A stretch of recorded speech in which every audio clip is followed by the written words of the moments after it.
Hello, everybody, and thank you for tuning in to the Liberty Report. With us today, we have Daniel McAdams, our co-host. Daniel, good to see you this morning. Good morning, Dr. Paul. How are you this morning? Good, good. Excellent. Talk about some things that we've talked about before. Yeah. And if we have problems in our foreign policy, it looks like we'll be busy for a while. We'll be busy for a while. So, but we're going to talk a little bit about this, rules of engagement, also what you can do, when you're in battle. There was a lot of My Lai stuff in Vietnam. How far can they go? And obviously, it was some of that stuff was just so criminal, and it was supposed to be straightened out. But war is ugly, and it's come up again. And I imagine it gets by a lot of people because it's not quite like My Lai in Vietnam. But we don't have that many people, on the ground in Venezuela, even though I consider that a very serious thing because we have a lot of military. I heard the number of military personnel that we have floating around Venezuela, and it's thousands of people. Yeah, 10, 15,000. It looks like they could be prepared to invade or do whatever they desire. But the argument and the discussion that's gone on is, they shot up these boats because they were drug dealers. They were hauling in drugs. I wonder if they had alcohol in there or what were they doing. And we talked about that last week, and they killed people. And we made the point that it wasn't much of a trial. They didn't have charges. Under what law was this done? And it was, to me, very, very, dangerous escalation. But the big argument and discussion turned out to be how much can you do after that? Because they didn't kill everybody. Oh, what do we do? Well, we can't go to kill people. So there was an order, and they're still trying to figure out who gave the order. President didn't do it. Hegseth didn't do it. We'll find somebody to blame. Yeah. That's okay. You go clean up the mess you made. You didn't kill all the people. And they better call Lindsey Graham. He'll straighten this up. He says, do it the first time, kill them all. That's just so disgusting. Yeah. But anyway, this is going on. I don't know whether it's going to be settled because war is ugly, and it looks like we have about 6 different places that if we run out of steam in one place or do something decently, they'll find another place to satisfy the military-industrial complex. We kind of sometimes we're at a disadvantage because sometimes we cover things a little bit too soon. We covered this yesterday, and after the show was over, both of us were watching the events as the day progressed, and it became a bigger and bigger story later in the day. So we kind of got punished, I guess, in a way that we talked about it first. But it has become a big story. And, part of it, I think, is that it's easy to get disappointed that things don't come to a head the way we wish they would. We believe that this entire operation is blatantly illegal. You can't just blow people out of the water because you suspect them of a crime, regardless of what that crime is, regardless if they're running drugs or whatever they're running. You have to stop them. They have to be arrested. People will say, well, why are we wasting our time doing that? Because the next time you may be in that boat fishing and you're going to get blown up. So there's a reason for these things. But nevertheless, now the reason people are talking is just as you introduced it, Dr. Paul, because apparently, and this was a story that the Washington Post ran with a few days ago, a strike held back in September. As you say, there were 2 survivors. They were clinging to the wreckage of the boat, and Hegseth, the Secretary of Defense or War, whatever he wants to be called, reportedly said, kill them all. And so they went back and did a second strike and killed the survivors, which is blatantly, by any accounts, an illegal act to do.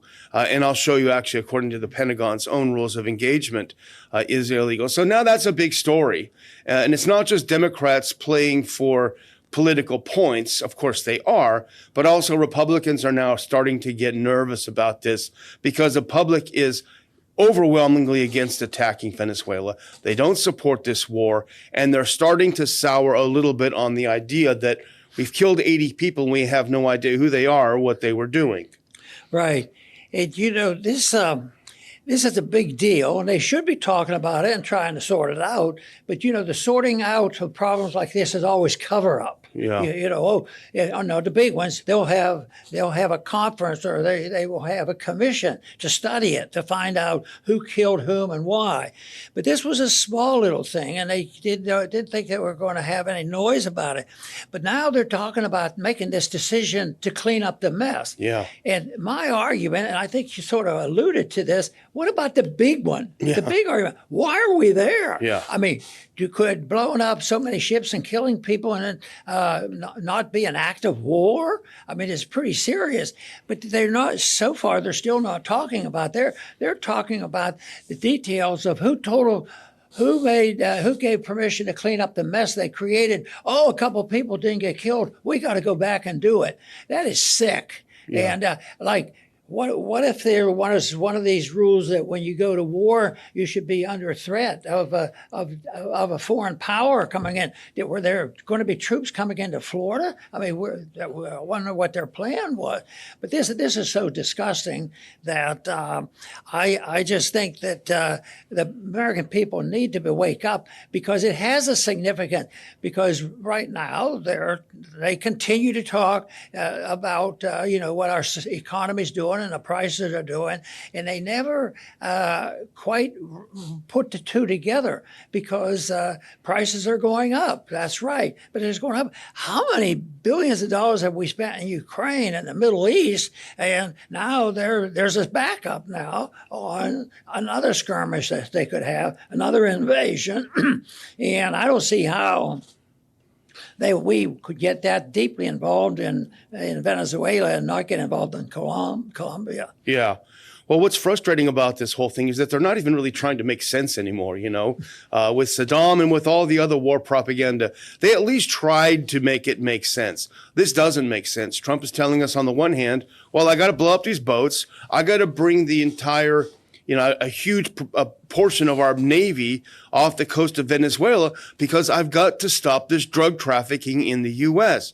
Then someone says, well, it doesn't come from Venezuela. I don't care. And then what else does Trump do? He pardons the former president of Honduras, who literally trafficked 400 tons of cocaine into the United States. We talked about it yesterday. So they're not even trying to make it make sense. On this hand, I got to stop drug trafficking. On this hand, I've got to let this drug trafficker go. It just doesn't make sense anymore. Well, the libertarian position is if you have prohibitions on bad stuff, you're just going to get, more, black markets and all. Yeah. They still do it. But, we don't have black markets, even though more people die from alcohol than they do from fentanyl. But we don't do it because they're legal, and people, you don't have Al Capone selling the drugs or running the racket. But they can use this, I think, and I think you lean this way, is this is an excuse, for other reasons what they have in line. But I'll tell you what, I don't think, if it was, But why they go to, arresting foreign people, drag them up to our country and put them in prison, and then give them a pardon for political reasons, which makes no sense. Makes no sense. Well, here's a good example. I think I took out 3 short clips about how they're not trying to make it make sense. Now, this double tap, they call it, which is when they went back and murdered the people who survived the first hit. Now, that is clearly a very serious thing. Well, President Trump didn't even seem to understand what was going on. Let's watch that first clip. It's a short clip, so pay attention to it. You might want to grab that earpiece, Dr. Paul, and put that in and listen to that. I'm just going to play all 3. So put that first one up. And here's President Trump on Air Force One being asked about this double tap. Number one, I don't know that happened. And Pete said he did not want to have me. He didn't even know what people were talking about. So we'll look into it. But no, I wouldn't have wanted a second strike. The first strike was very legal. It was fine. And if there were 2 people around, but Pete said that didn't happen. So he said, Pete said that didn't happen. There wasn't a second strike. I wouldn't have wanted a second strike. So he clearly didn't know that this happened, or he's trying to cover it up and not doing a good job. That's the first one. Now they go on and they finally admit there was. Go to the next one. This is Caroline Leavitt. She is the spokesperson for the president, for the White House. Now they're finally admitting it happened, but they're blaming someone else. Let's listen to So this. that's why you've seen a drastic difference in this administration's policy with respect to the last, and it's one of the many reasons the American public reelected this president and support this Secretary of War in conducting these strikes. So to be clear, to clarify, Admiral Bradley was the one who gave that order for a second strike. And he was well within his authority to do so. And a separate question. So Admiral Bradley now was the guy who took the blame. They threw him under the bus. No, it was Bradley that did it. We didn't do it. We have no idea. But he was well within his right. Now, the third one here, if you can just show it before you play it, because Judge Napolitano reposted it, and he made a comment that I wouldn't mind sharing with our viewers, if we can put that on the screen. Well, let's just listen. Let's just watch it. Judge Napolitano is the one who posted this. Listen to this part. You said that the follow-up strike was lawful. What law is it that allows no survivors? The strike conducted on September 2nd was conducted in self-defense to protect Americans in vital United States interests. The strike was conducted in international waters and in accordance with the law of armed conflict. So hold on a second. Now, that's from the judge's show. He played that. So she asked, well, what law allows you to kill the survivors? Well, self-defense. And then she said the law of wars. Let's just go ahead to this. This is actually the Defense Department's Law of War manual. These are their laws. Go to the blue one so we can just show the cover. Now, she claimed that this manual says that you can kill survivors of a shipwreck. This is the active Department of Defense Law of War manual. It's very long, over 1,500 pages, very detailed, right? She claimed that it says you can do that. You can kill survivors. Well, go to the one previous because he's got out of order. If you go to this section, it's section 18.3.2.1, it is very clear. It says the requirement to refuse to comply with orders to commit law of war violations applies to orders to perform conduct that is clearly illegal or orders that the subordinate knows, in fact, are illegal. And I highlight this part. For example, orders to fire upon the shipwreck would be clearly illegal. That's their own law of war, Dr. Paul. It's clearly illegal, even though Carolyn Leavitt said it's perfectly legal. You know, the way I read that record on what people have to do to break the law, I think the first hit doesn't qualify as a justifiable hit. No, it doesn't. You're right. Absolutely. And so we're back to that. But you know, the one thing overall on this, who blame this guy, no, blame this guy, blame this guy. We don't even know why they're there. Or is there a real, well, it's fentanyl, you know, and that's why they're there.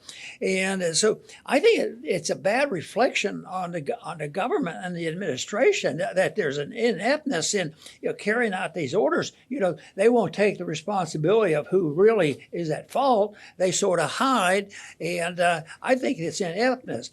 I don't think it's all that bad because I think people ought to wake up and find out how these stupid things happen. Yeah. And this one is it. And I think that this can be used as a positive wake up call on how this goes on. But I guess I can't be overly optimistic. I think you nailed it on the head earlier on. I mean, the question certainly is, why did you go back and kill these people? Why did you kill the others in the first place? Why did you kill the other 79 or 78 people in the first place? But you make a great point. But the real question is, what are we doing there in the first place? Why are we there? And now Trump is in a trap. You know, and I was on the Redacted yesterday, and I mentioned this. This is how the neocons work. They talked him into sending all those naval vessels there. They sweet-talked him. They said, oh, it'll be easy. As soon as Maduro sees that carrier, he's going to cower and whine and retire and resign and get out of here. It'll be easy. They talked him into it just like they did with George W. Bush. He said, okay. They said, just let us move them there. We don't have to do anything. But now that they're there, what's he going to do? He can't back down because he'll look like a wimp. He doesn't want to do that. We know that for sure. You know, there was one military personnel talking about this, and I was assuming he sounded sensible. He says, you know, with this much equipment and ships down there and a number of personnel, this is not there. They're not there for a short-term event. You Yeah. know, that those little boats were going to threaten the United States. It's okay. We took care of them. No, they have enough. They have enough there. I guess the aircraft carriers, the biggest aircraft carrier ever made in history. Yeah. You know, so maybe they're testing equipment and something like that. Some other evil. Yeah, I heard Colonel Danny Davis on the show yesterday talking about a lot of the guerrilla warfare training that they do in Venezuela. Apparently, they have a lot of almost like militias. They're not proper army. They're almost like militias, and they're trained to fight in the jungles. And he made a good point, which is that if we do attempt a ground war there, it is going to be a Vietnam. They're going to be coming at us from all areas, all sectors, coming out, killing a lot of Americans. And it's not going to take long before Americans will say, "What the heck is going on? Why are Americans getting killed down here? What's the reason?" I wonder if we could set up a lottery and do some betting. How long do you think we're going to be there? Yeah. Is this a 1-year deal or a short period of time, or is this going to try to compete with a 10-year event, or are we trying to get excessive of Afghanistan and be there for more than 20 years? Yeah. Who knows? Who knows? Well, I guess we can move on to another topic now. This is a Wall Street Journal, and there's a few articles like this. If we can go to that first one of the Wall Street Journal, we'll skip a few of those ones that I had. We already basically covered that territory. Now, a lot of stuff is also happening with Russia, Ukraine, Dr. Paul. As you very well know, we have Steve Witkoff again in Russia. He's meeting with Putin. I guess he's briefing him on the talks they had with the Ukrainians on Monday. But the one thing that's irritating Europe is that they're not involved and nobody cares. And here's an article. It's not a good article, quote unquote. It's a good article because it reflects the reality of what's happening. Trump's push to end the Ukraine war is sowing fresh fear about NATO's future. And the article talks about the fact that really basically America's European NATO partners are not involved in this whatsoever. They're just being completely overlooked. And it's becoming more and more obvious from the article and from reality that NATO itself has become irrelevant at this point. Yeah, all this discussion, about NATO and what we should be doing back and forth, it's always based on assumption that I think it causes our problem. And the assumption is that it's automatic, it's persistent, and we have to live with it, of interventionism. Yeah. And we have this responsibility. Of course, other countries do it, and they participate. But right now, we're the powerhouse, at least for a while, yeah. And so they everything is a discussion that this is automatic. They never say, well, what would it be like? They don't even ask it. They don't even bother to ask. What would it be like if you didn't have our intervention around the world? Wouldn't there be a lot more peace? Yeah, if we weren't down there, there'd be a lot more peace, probably. Yeah, there would. And let's look at just a couple of pieces from this article, the Wall Street Journal article. If you can put that next one on. So a couple of indicators they're talking about that the U.S. just really isn't taking NATO that seriously anymore, which is, if that's true, we can cheer the Trump administration for that. But they're talking about there's a growing split between the U.S. and its NATO partners. On one side, White House Special Envoy Steve Witkoff will be in Moscow for the latest rounds of talks. Meanwhile, Secretary of State Marco Rubio, and I highlighted this, will be skipping a biannual gathering of NATO foreign ministers and sending a deputy in his place. The last time the U.S.'s top diplomat didn't show up at the event was 1999, which is pretty interesting. And if you go to the next one, there was this leaked phone call between Witkoff and his counterpart in Russia, where it was basically a tempest in a teapot. But it gave the impression that the Trump administration is more interested in improving ties and economic cooperation with Russia than defending the transatlantic alliance. Well, duh, that makes sense. And now go to the next one really quick. Ben Hodges, I'm sure you've seen him on TV, Dr. Paul. He's a general who's always on their talking head, super, super hawkish, hates Russia, wants war. But this is interesting not for the reason he meant. He's talking about how the U.S. is trying to, basically push Europe out and deal directly with Russia. Ben Hodges, he says, that's the dream scenario for Russia. Since the Soviet Union, its goal has been to drive a wedge between the U.S. and Europe. I think the reason Trump disregards Europe is because he sees Europe as being inconsequential, which it is. It is. Talking about the future of NATO, and a lot of people say, well, the beginning of the war was 2014. The Russians invaded Ukraine. Out of the blue. 99% of the time. At the same time, NATO was very much involved, and we were part of NATO, and it remains that way. But now, if this is true that we're not getting along with the Europeans as well, and Trump has said some things that he doesn't like, spending money, they don't pay their share, that sort of thing. But so let's assume that maybe NATO is fading, and you could say the position we've held for a while, for a long time, is we don't really believe that collectivism, like you get from NATO, is a good thing. It's not, has nothing directly related to our national defense and our security.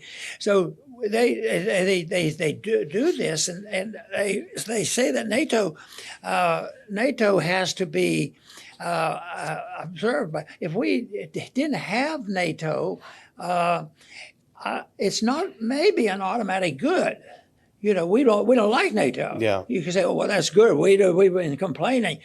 Maybe they won't have that collective, but maybe it will be a super boost for a single country and a single person to gain more power, and that would not be good. Yeah, it's a possible downside. It's a good point. Well, one thing I was thinking when I was reading the Wall Street Journal article is if the U.S. is viewing NATO as more and more irrelevant, well, why is that? Well, it's because how NATO's behaving. And I'm going to offer Exhibit A for this whole thing. If you put the next one on, look at this man right here. He's an admiral. He's an Italian admiral.